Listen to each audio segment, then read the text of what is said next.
میٹھا میٹھا پیارا پیارا میرے محمد کا نام۔ نحمده ونصلي على رسوله الكريم اما بعد۔ 29ویں سپارے کا آدھے سے کچھ اوپر 2 صورتیں پڑھی، 27 کو ہی انشاءاللہ ختم قرآن ہوگا۔ پہلی سورت جو ہم نے پڑھی وہ سورہ ملک تھی، اس کی سب سے آخری آیت قُلْ أَرَأَيْتُمْ إِنْ أَصْبَحَ مَاؤُكُمْ غَوْرًا فَمَنْ يَأْتِيكُمْ بِمَاءٍ مَّعِينٍ۔ آپ ان سے کہہ دیجئے اگر وہ تمہارا پانی ہم بالکل نیچے لے جائیں زمین کے تو کون ہے جو اس پانی کو تمہارے پاس نکال کے لے کر آئے۔ ہمارے اس ملک میں کئی مسئلے مسائل ہیں اور آپ دیکھ رہے ہیں ایک مسئلہ پانی کا بھی آج کل بہت چل رہا ہے۔ تو 2 قسم کے لوگ ہیں، بعض لوگ جن کی استعداد نہیں ہے، جن کے پاس پیسے نہیں ہیں، وہ تو احتجاج کرتے ہیں، واٹر بورڈ والوں کو برا بھلا کہتے ہیں کہ پانی بند کر رہے ہیں، پانی کا انتظام صحیح نہیں ہے، ٹائر جلا رہے ہیں روڈوں پر، راستے بھی بند کر رہے ہیں کہ وہ پانی کا ہم پانی دو۔ جن لوگوں کے پاس پیسے وہ کنارہ کا شو کر یہ سب بیکار کی باتیں، خود ہی بورنگ کرواؤ، کنویں کھدواؤ، پانی نکال لو۔ لیکن دیکھنے والی چیز یہ ہے کہ جو لوگ احتجاج کر رہے ہیں، لوگوں کو برا بھلا کہہ رہے ہیں پانی کے منتظمین کو، تو ان کا کہنا صحیح نہیں ہے، کیونکہ وہ خود پانی نہیں پی سکتے، آپ کو کیا پانی پلائیں گے؟ ان کے اختیار میں اپنی ذات کا پانی نہیں ہے، تو آپ کا پانی کہاں سے بند کر سکتے ہیں اور کھول سکتے ہیں؟ آپ علیہ السلام نے فرمایا، حدیث قدسی ہے، اللہ تعالیٰ یہ فرماتے ہیں انا اللہ، میں اللہ ہوں، لا الہ الا انا، میرے سوا کوئی معبود نہیں، مالک الملوک، بادشاہوں کا مالک میں ہی ہوں، ملک الملوک، بادشاہوں کا قبضہ میرے ہی ہاتھ میں، ملک القلوب الملوک فی یدیہ، بادشاہوں کے دل میرے قبضہ قدرت میں، ان العباد اذا اطاعونی حولت قلوب ملوکہم علیہم بالرحمت والرأفہ، جب بندے میری اطاعت کرتے ہیں، مجھے راضی کرتے ہیں، تو میں بادشاہوں کے دلوں میں رحمت اور شفقت بھر دیتا ہوں۔ وَإِنَّ الْعِبَادَ إِذَا عَصَوْنِي، جب بندے نافرمانی پر اتر آتے ہیں تو حَوَّلْتُ قُلُوبَهُمْ بِالسَّخْطَةِ وَالنِّقْمَةِ، بادشاہوں کے دل میں سختی اور غصہ بھر دیتا ہوں۔ فَصَامُهُمْ سُوءَ الْعَذَابِ، پھر بادشاہ لوگ، حکمران لوگ طرح طرح سے عذاب دیتے ہیں، عوام کو ستاتے ہیں۔ تو اب اس پر تم یہ نہ کرو کہ وہ تھوڑی کچھ کر رہے ہیں، وہ تو تمہاری نافرمانی پر یہ معاملات ہو، اطاعت کرتے تو یہ ہوتے۔ فَلَا تَشْغَلُوا أَنفُسَكُمْ بِالدُّعَاءِ عَلَى الْمُلُوكِ، بادشاہوں کو برا بھلا کہنے میں مشغول نہ کرو اپنے آپ کو کہ فلاں حکمران برا، فلاں انتظامیہ بری، فلاں گورنمنٹ کا ادارہ برا، اس کو برا بھلا نہ کرو، ان کے اختیار میں کچھ نہیں، یہ تو سارا معاملہ اوپر سے چل رہا ہے، یہ لوگ کیا کر سکتے ہیں، اوپر سے معاملات طے ہو رہے ہیں۔ اور جو لوگ پیسے جن کے پاس ہوتے ہیں وہ بورنگ کرواتے ہیں، کنواں کھود دیتے ہیں، پھر بعض دفعہ یہ بھی کہتے ہیں کہ بھئی کنواں خشک ہو گیا، بورنگ خشک ہو گئی، تو اس کا جواب اللہ تعالیٰ نے اسی سورہ ملک کی آخری آیت میں دیا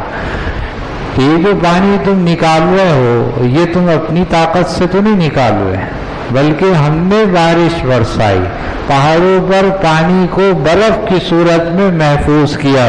پھر وہ برف پگھلی، پانی زمین پر گیا اور بغیر پائپ لائن کے پوری دنیا میں اللہ نے اس پانی کو زمین کے نیچے پھیلا دیا۔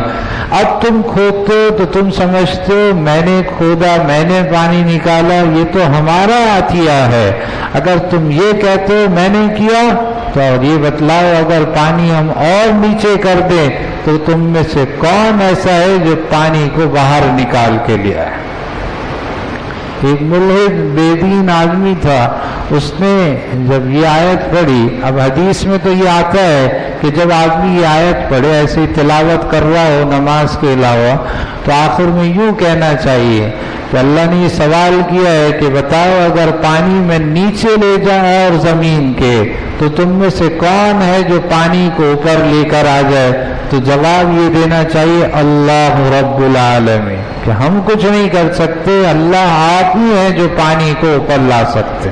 ایک بے دین آدمی تھا، ملحد آدمی تھا، جب اس نے یہ آیت پڑھی تو اس نے قافیہ ملایا اور یہ کہا ناتی بہا بالمعول والمعین، ہاں ہم اس پانی کو کدال اور مزدوروں کے ذریعے سے اوپر لا سکتے ہیں۔ اب اللہ تعالیٰ پکڑنے پر آئے ہیں، اللہ کو جلدی تو نہیں ہے، لیکن جب اللہ پکڑتے ہیں تو بہت سخت پکڑ فرماتے ہیں۔ تو وہ آدمی جب رات کو سویا تو فرشتے نے اس کے منہ پر تھپڑ لگایا ایک زوردار قسم کا، اور یہ کہا ذہبت بما عینیک، ہم نے تیری آنکھوں کا پانی سلب کر لیا ہے، خشک کر لیا ہے، فاتی بیا بالمعول والمعین، سارے مزدوروں کو، ڈاکٹروں کو لے آؤ اور وہ اپنے آلات لے آئے اور پانی نکال کے دکھاؤ۔ صبح اٹھا تو اس کی آنکھوں کی بینائی سلب ہو چکی تھی اور آنکھیں خشک ہو گئی تھی، کہ اللہ سے مقابلے پر آ رہا ہے، اللہ کی بات پر یقین نہیں ہے اس کو،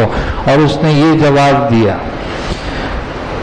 ایک حدیث سناتا ہوں، پھر اس کے بعد ایک واقعہ سناؤں گا، اس سے پہلے ایک مسئلہ سمجھ لیں تو پھر حدیث اور واقعہ بھی سمجھ میں آ جائے گا۔ مسئلہ یہ ہے کہ امام سے پہلے سبقت کرنا کسی رکن میں یہ مکروہ تحریمی ہے۔ امام سے پہلے رکوع میں چلے گئے، امام سے پہلے سجدے میں چلے گئے، امام ابھی رکوع سے سر نہیں اٹھایا تھا، آپ نے اٹھا لیا، ابھی آدھا سپارہ امام صاحب اتنی دیر لگا رہے ہیں، وقت اتنا سا وہی وقت لگ رہا ہے، جلدی جلدی آپ نے ختم، تو آخر میں امام سے پہلے تو آپ کر نہیں سکتے۔ اگر امام سے پہلے آپ نے سر اٹھایا، آپ رکوع میں چلے گئے امام سے پہلے، تو یہ مکروہ تحریمی ہے۔ تکبیر تحریمہ امام صاحب کہہ رہے ہیں، امام نے نہیں کہی تکبیر تحریمہ، آپ نے پہلے کہہ دی تو آپ کی نماز ہی شروع نہیں ہوئی۔ امام سے پہلے آپ نے اللہ اکبر کہہ دیا، امام نے اللہ اکبر نہیں کہا، ابھی آپ نے پہلے پورا کر لیا، تو آپ کی نماز ہی شروع نہیں ہوئی، آپ کی ابتدائی صحیح نہیں ہوئی، آپ کو پھر دوبارہ اللہ اکبر کہنا پڑے گا۔ اگر آپ امام سے پہلے رکوع میں چلے گئے، سجدے میں چلے گئے، اور امام ابھی آپ کے ساتھ رکوع میں نہیں ملا کہ آپ نے سر بھی اٹھا لیا اور امام صاحب ابھی رکوع میں ہیں، یا آپ سجدے میں امام سے پہلے چلے گئے، ابھی امام سجدے میں نہیں پہنچا تھا کہ آپ نے سجدے سے سر اٹھا لیا، اور امام کے رکوع سجدہ کرنے کے بعد یا امام کے ساتھ آپ نے رکوع سجدہ بھی نہیں کیا، تو پھر آپ کی نماز نہیں ہوگی۔ امام سے پہلے آپ نے سلام پھیر دیا، تو سلام پھیرنا مکروہ تحریمی ہے، جیسے میں نے کہا امام سے پہلے کوئی بھی کام کرنا مکروہ تحریمی ہے، تو اس میں نماز ہو جائے گی۔ امام سے پہلے آپ نے سلام پھیر دیا، اگرچہ مکروہ تحریمی ہے، یہ بھی جائز نہیں ہے، لیکن نماز ہو جائے گی۔ ہاں اگر کوئی کسی کا عذر ہو، وضو ٹوٹنے کا خدشہ ہو رہا ہے یا اور کوئی شرعی عذر ہے، اور اس نے پھر امام سے پہلے سلام پھیر دیا ہے، تو پھر کوئی مسئلہ نہیں ہے، مکروہ بھی نہیں ہے، نماز پھر بھی ہو جائے گی۔ ایک حدیث میں آتا ہے کہ جو شخص امام سے پہلے رکوع سے یا سجدے سے سر اٹھاتا ہے، وہ ڈرتا نہیں ہے اس بات سے کہ اس کا سر گدھے جیسا بنا دیا جائے۔ بخاری شریف کی یہ روایت ہے کہ جو شخص امام سے پہلے رکوع سے سر اٹھاتا ہے، سجدے سے سر اٹھاتا ہے، امام سے آگے بڑھتا ہے، کیا وہ ڈرتا نہیں ہے اس بات سے کہ اس کا سر گدھے جیسا بن جائے؟ اس کے مطلب علماء نے دو لکھے ہیں، یا تو اس کا مجازی معنی مراد ہے، گدھے جیسے بننے سے مطلب یہ ہے کہ جیسے گدھا بے وقوف ہوتا ہے، تو جو آدمی امام سے آگے بڑھتا ہے، امام سے پہلے کھڑا ہو جاتا ہے، امام ابھی نہیں پہنچتا، امام سے پہلے ہی آگے سارے کام کر رہا ہے، تو یہ بے وقوفوں والی حرکت کر رہا ہے۔ جیسے بے وقوف ہوتا ہے گدھا، تو اس کے اندر یہ ہے۔ یا اس سے حقیقی معنی مراد ہے؟ حقیقی معنی مراد یعنی واقعی اس کا سر گدھے جیسا بن جائے گا۔ اس حدیث کے تحت ملا علی قاری رحمۃ اللہ علیہ نے مشکات کی جو شرح ہے مرقات، اس میں ایک واقعہ لکھا ہے کہ ایک محدث علم حدیث حاصل کرنے کے لیے دمشق گئے۔ وہاں ایک بہت بڑے شیخ تھے جو حدیث پڑھایا کرتے تھے، ان سے حدیث کا علم حاصل کرنے کے لیے وہاں گئے۔ علم حدیث وہ پڑھاتے تھے استاد، لیکن ان کا معمول یہ تھا کہ وہ پردہ بیچ میں لٹکا کر رکھتے تھے۔ کبھی شاگرد نے استاد کو نہیں دیکھا۔ ایک سال گزر گیا، اب انہوں نے دیکھا میرا شاگرد مجھ سے مانوس ہو گیا ہے، تو ایک مرتبہ انہوں نے پردہ ہٹایا تو دیکھا ان کا سر گدھے جیسا بنا ہوا تھا۔ تو استاد نے واقعہ سنایا، بیٹا یا بنی احذر ان تسبق الامام، اے میرے بیٹے اس بات سے بچو کہ تم امام سے آگے بڑھو۔ میں نے ایک مرتبہ یہ حدیث پڑھی، وہ محدث کہتے ہیں دمشق کے، کہ میں نے یہ ایک حدیث پڑھی اور میں نے کہا کہ آپ علیہ السلام نے جو ارشاد فرمایا ہے کہ تم جو شخص امام سے پہلے سر اٹھاتا ہے رکوع سجدے سے، اس کو ڈرنا چاہیے کہ اس کا سر گدھے جیسا نہ بن جائے۔ تو مجھے اس کا معنی ذرا بعید معلوم ہوا کہ میں یہ سمجھا ایسا ممکن نہیں ہے بظاہر۔ تو میں نے ایک مرتبہ تجربہ کرنے کے لیے امام سے پہلے رکوع سے سر اٹھایا، امام نے ابھی سجدے سے سر نہیں اٹھایا تھا، میں نے اٹھا لیا تو اللہ نے میرا سر اس دن سے آج تک گدھے جیسا بنا دیا۔ تو قرآن حدیث پر تو ہمیں یقین ہونا چاہیے کہ ہم آزمایا نہیں کریں، بلکہ اللہ نے جو کہہ دیا وہ حق اور سچ ہے۔ تو اس آدمی نے یہ بات کہی کہ میں نکالوں گا پانی، اللہ نے کہا اچھا تم اپنے آنکھوں کا پانی نہیں نکال سکتے، وہ ہم خوش کر دیں وہ نہیں کر سکتے، زمین سے کہاں سے پانی نکال سکتے ہو؟ تو یہ جو دونوں قسم کے لوگ ہیں جو احتجاج کرتے ہیں، برا بھلا کہتے ہیں یا مزدوروں سے پانی نکلوا لیتے ہیں، دیکھیں پانی یہ اسباب ہیں کہ وہ آپ کو پانی کی شکایت ہو رہی ہے تو آپ جا کر کہہ سکتے ہیں ان سے پانی نہیں آ رہا، آپ کنواں کھود سکتے ہیں، اس سے انکار نہیں ہے، لیکن پانی کا انتظام تو اصل میں اللہ ہی کریں گے۔ اگر اللہ نہ چاہیں تو کچھ نہیں ہو سکتا، اللہ چاہے تو یہ سب کچھ نہ بھی چاہیں تو اللہ پانی بلا سکتا ہے۔ کہ اگر عثمان رضی اللہ عنہ کا گھر کا محاصرہ کر لیا باغیوں نے اور پانی بند کر دیا ان کا اور پیاسے ہو گئے وہ عثمان رضی اللہ عنہ، عبداللہ بن سلام رضی اللہ عنہ کہتے ہیں میں آیا ہوئے عثمان رضی اللہ عنہ کے بعد ملنے کے لیے، سلام کیا، کہا میرے بھائی تمہیں خوش آمدید ہو، آج رات اس کھڑکی میں نے حضور صلی اللہ علیہ وسلم کو دیکھا، آپ صلی اللہ علیہ وسلم نے مجھ سے پوچھا عثمان تمہارا کیا ان لوگوں نے محاصرہ کیا ہوا ہے؟ میں نے کہا جی ہاں یا رسول اللہ۔ آپ نے فرمایا کیا تمہارا پانی بھی بند کر دیا ہے، تمہیں پیاسا رکھا ہوا ہے؟ میں نے کہا جی ہاں یا رسول اللہ پانی بھی میرا بند کر دیا ہے۔ تو آپ صلی اللہ علیہ وسلم نے اس کھڑکی میں سے مجھے ایک ڈول دیا اور کہا یہ پانی پی لو۔ جب کی بات ہے جب حضرت عثمان رضی اللہ عنہ خلیفہ تھے اور آپ صلی اللہ علیہ وسلم کا انتقال ہو گیا تھا، وفات فرما گئے تھے۔ یہ خواب کا واقعہ ہے کہ اس طرح میرے ساتھ ہوا کہ آپ علیہ السلام نے ایک ڈول میں مجھے پانی دیا کہ یہ پی لو پانی۔ تو عبداللہ میں نے وہ پانی جو پیا خوب شراب ہو کر ابھی تک مجھے اس کی ٹھنڈک اپنے سینے میں اپنے کندھوں پہ محسوس ہو رہی ہے۔ پھر مجھے حضور نے فرمایا عثمان اگر تم چاہو تو اللہ تمہاری مدد کرے اور اگر تم چاہو تو شام کو ہماری یہاں افطار کر لو آ کر۔ تو میں نے عرض کیا یا رسول اللہ میں تو آپ کے پاس افطار کرنے آنا چاہتا ہوں۔ تو اسی دن حضرت عثمان رضی اللہ عنہ کو باغیوں نے شہید کر دیا۔ پانی بند کیا لیکن اللہ نے ان کے لیے انتظام کیا اور پانی پلا دیا ان کو۔ حضرت ام ایمن رضی اللہ عنہ مکہ سے مدینہ ہجرت کر کے جا رہی تھی، روحہ مقام منصرف سے پہلے وہاں پر پہنچی، روزے سے تھی، شام کا وقت ہو گیا، پانی نہیں تھا، پیاس سے برا حال۔ وہ کہتی ہے کہ اللہ نے آسمان سے میرے لیے سفید رسی سے ایک ڈول میں پانی میرے پاس آیا، میں نے اس پانی کو پیا اور اس پانی پینے کے بعد کبھی مجھے پیاس نہیں لگی، حتیٰ کہ میں سخت گرمی میں روزہ رکھتی ہوں کہ مجھے پیاس لگے، مجھے پیاس نہیں لگتی اس پانی کی برکت سے کہ وہ پیا تھا، اب مجھے کبھی پیاس نہیں لگتی۔ تو اللہ پانی پلانے پر آئے، پانی کا انتظام کرنے پر آئے تو اللہ کے لیے کوئی چیز مشکل نہیں، سارے اسباب بند ہو جائیں، جب اللہ کرنے پر آئے تو سب کچھ ہو سکتا ہے۔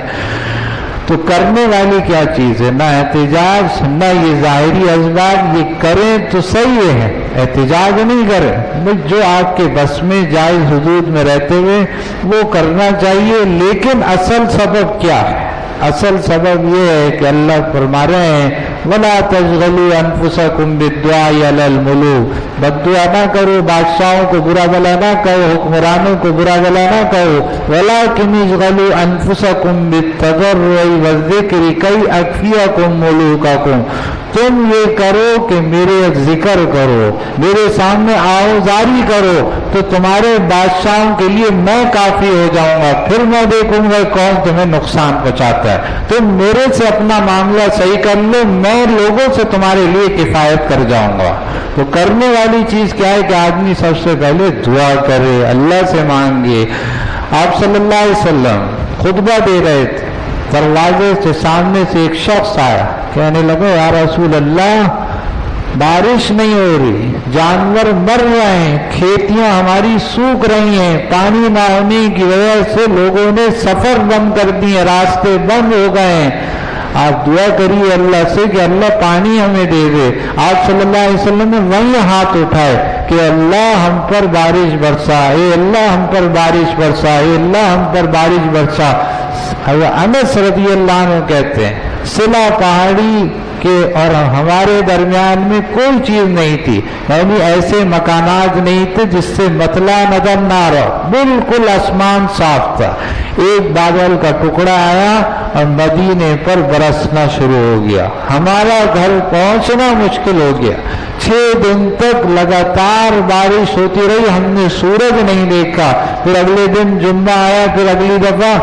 تو آپ علیہ السلام خطبہ دے رہے تھے، ایک شخص آیا دروازے، کہنے لگا یا رسول اللہ بارش اتنی ہو گئی ہے کہ جانور اب مرنے لگے ہیں، ساری چیزیں بند ہو رہی ہیں، آپ دعا کریں اللہ سے بارش نہ ہو۔ آپ علیہ السلام نے ہاتھ اٹھائے اللہم حوالینا ولا علینا، کہ اللہ بارش تو برسا لیکن ہمارے اوپر نہیں بلکہ پہاڑوں پر اور کھیتیوں کی جگہ پر اور ٹیلوں پر، وہاں پر بارش برسا۔ صحابہ کہتے ہیں بادل چھٹنا شروع ہو گئے، بارش ہو رہی تھی، ہم سخت دھوپ میں چل رہے تھے لیکن ہمارے اوپر نہیں ہو رہی تھی، پہاڑوں پر اللہ بارش برسا رہے تھے۔ تو دعا میں تو وہ طاقت ہے کہ حضور فرمائیں الدعاء سلاح المومن، دعا مومن کا ہتھیار ہے۔ ہم نے مانگنا نہیں سیکھا، مانگنا آتا نہیں، ہم نے لوگوں کے پاس جا کر کہنے کہ ہم نے اتنی کوشش کی کہ اللہ کو اتنا نہیں کہا۔ ہم سب سے پہلے دعا کریں، پھر استغفار کریں۔ گناہوں کا نتیجہ ہوتا ہے، یہ گناہوں کی وجہ سے سب کچھ ہوتا ہے۔ حضرت موسیٰ علیہ السلام نے اللہ سے پوچھا کہ اللہ آپ راضی ہوتے ہیں تو اس کی کیا علامت ہے، آپ ناراض ہوتے ہیں تو اس کی کیا علامت؟ ہمیں کیسے معلوم ہوگا کہ آپ ہم سے راضی ہیں، ہمیں کیسے معلوم ہوگا آپ ناراض ہیں؟ تو اللہ تعالیٰ نے فرمایا کہ جب میں راضی ہوتا ہوں تو میں کھیتی بونے کے وقت جب بیج بو رہے ہوں اس وقت بارش برساتا ہوں، اور کٹنے کے وقت بارش روک لیتا ہوں، اور جو تمہارے انتظامی امور ہیں وہ تمہارے حلیم اور بردبار لوگوں کے حوالے کر دیتا ہوں، اور تمہارا مال سخی لوگوں کے پاس پیش کر دیتا ہوں۔ تو اللہ ناراضگی کی کیا علامت ہے؟ میں نے کہا جب میں ناراض ہوتا ہوں، جب تمہیں پانی کی ضرورت ہوتی ہے،